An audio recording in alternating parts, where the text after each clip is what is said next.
आज हम सुनेंगे जंबक की डिबिया, जिसको लिखा है सुभद्रा कुमारी चौहान ने।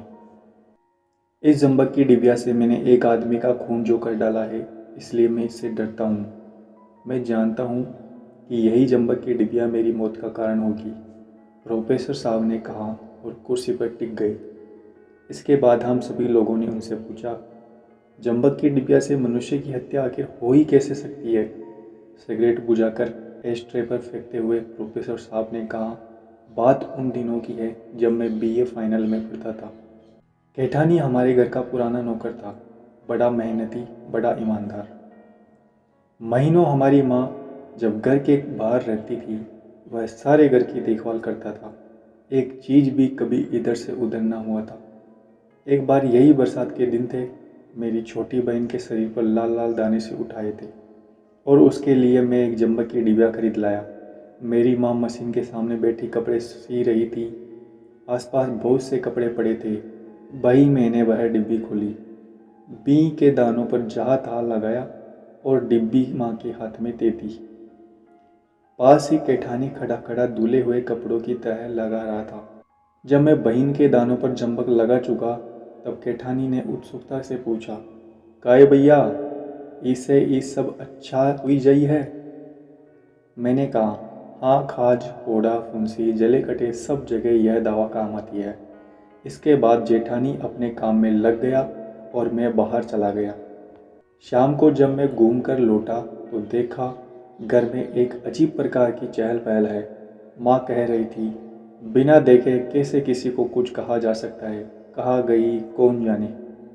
बड़ी बहन कह रही थी, उसे छोड़कर और ले ही कौन सकता है, कल उसकी बावज आई थी ना, उसके लड़के के सिर में भी बहुत सारी फुंसियाँ थी। ताजी कह रहे थे, कहीं महाराजीन ना ले गई हो। अखिल उससे कह रहा था, यह गोरे होने की दवा है, लड़के भी तो तुम्हारे सीधे नहीं है। पास ही बैठा अखिल पढ़ रहा था।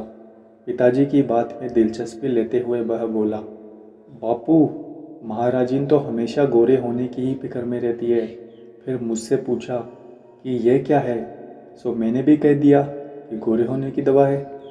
कैठानी अपनी कोठरी में रोटी बना रहा था। उसे बुलाकर पूछा गया तो उसने कहा, जब भैया लगाई हती आपने तभी देखी रही, फिर हम नहीं देखन सरकार।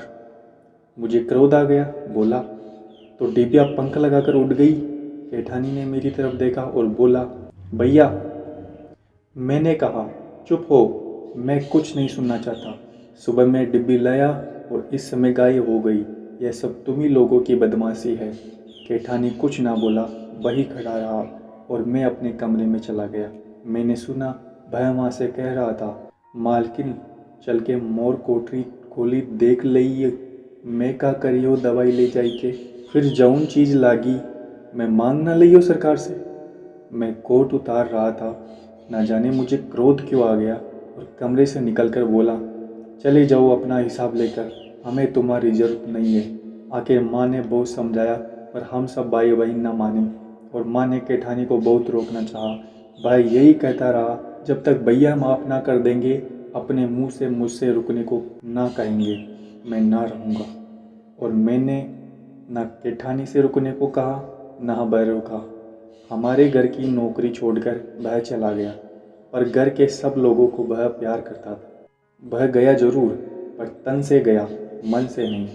माँ को भी उसका अभाव बहुत खटका और मुझे तो सबसे ज़्यादा उसका अभाव खटका। वह मेरे कमरों को साफ रखता था, सजा कर रखता था, फूलों का गुलदस्ता नियम से बना कर रखता था, मेरी ज़रूरतें बिना बताए समझ जाता था और पूरी करता था। पर जिद्दी स्वभाव के कारण चाहते हुए भी मैं माँ से कह न सका कि कैठानी को बुला लो, जो कि मैं हृदय से चाहता था। एक दिन माँ ने कहा कि कैठानी राय साहब के बंगले पर गारा मिट्टी का काम करता है। मैंने सुना, मेरे दिल पर ठेस लगी। बूढ़ा आदमी, ढकमक पैर, भला वह गारा मिट्टी का काम कैसे कर सकेगा? फिर भी चाहा कि यदि माँ कहे कि कैठानी को बुला लेती हूँ तो मैं इस बार जरूर कह दूंगा, हाँ बुला लो। पर इस बार माँ ने केवल उसके गारा मिट्टी धोने की खबर भर दी और उसे फिर से नौकर रखने का प्रस्ताव न किया। एक दिन मैं कॉलेज जा रहा था, देखा कैठानी सिर पर गारे का तसल्ला रखे चाली पर से कारीगरों को दे रहा है। 40 फुट ऊपर चाली पर चढ़ा, बूढ़ा केठानी खड़ा काम कर रहा था। मेरी अंतरात्मा ने मुझे काटा। यह सब मेरे कारण है और मैंने निश्चय कर लिया कि शाम को लौटकर माँ से कहूँगा, अब केठानी को बुला लो। वह बहुत बूढ़ा और कमज़ोर हो गया है, इतनी कड़ी सज़ा उसे नहीं मिलनी चाहिए। दिन भर मुझे उसका ख्याल बना रहा। शाम जरा जल्दी लौटा। रास्ते पर ही राय साहब का घर था। मजदूरों में विशेष प्रकार की हलचल थी। सुना कि एक मजदूर चाली पर से गिरकर मर गया। पास जाकर देखा, वह केठानी था। मेरा हृदय एक आदमी की हत्या के बोझ से बोझिल हो उठा। घर आकर माँ से सब कुछ कहा। माँ, उसके कफन के लिए कोई नया कपड़ा निकाल दो। माँ अपने सीने वाली पोटली उठा लाई। नया कपड़ा निकालने के लिए उन्होंने जो ही पोटली खोली, जंबक की डिबिया खट से गिर पड़ी। दोस्तों, अगर आपको ये कहानी अच्छी लगी तो हमारे चैनल को सब्सक्राइब कीजिए, अपने साहित्य प्रेमी मित्रों के साथ शेयर भी कीजिए। धन्यवाद।